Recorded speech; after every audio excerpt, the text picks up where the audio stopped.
क्या आप जानते हैं जहन्नम के दरवाजे पर सबसे पहले किस गुनाह का नाम लिया जाएगा? वो है नमाज छोड़ना। दोस्तों, नमाज छोड़ना कोई छोटी बात नहीं। ये गुनाह बंदे और अल्लाह के दरमियान सबसे बड़ी दीवार खड़ी कर देता है। अल्लाह ताला ने कुरान में फरमाया, फिर उनके बाद ऐसे लोग आए जिन्होंने नमाज को ज़ाया किया और ख्वाहिशात के पीछे लग गए, सो वो अनकरीब जहन्नम में डाल दिए जाएंगे। सोचिए, वो शख्स जो 5 वक्त अल्लाह के दर पर झुकने से इनकार करता है, क़यामत के दिन किस मुंह से रहमत की उम्मीद रखेगा।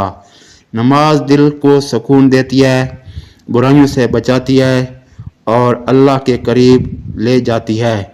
जब बंदा सजदे में जाता है तो वो ज़मीन पर होता है, मगर दरअसल अर्श वाले रब के सबसे करीब हो जाता है। यही वजह है कि नबी करीम सल्लल्लाहु अलैहि वसल्लम ने फरमाया, बंदा अपने रब के सामने सबसे ज़्यादा करीब सजदे की हालत में होता है। तो क्या हम ये ख़तरा मोल ले सकते हैं कि कल क़यामत के दिन पहला ही सवाल हो और हमारे पास कोई जवाब ना हो? आइए आज से ऐद करें कि नमाज कभी नहीं छोड़ेंगे।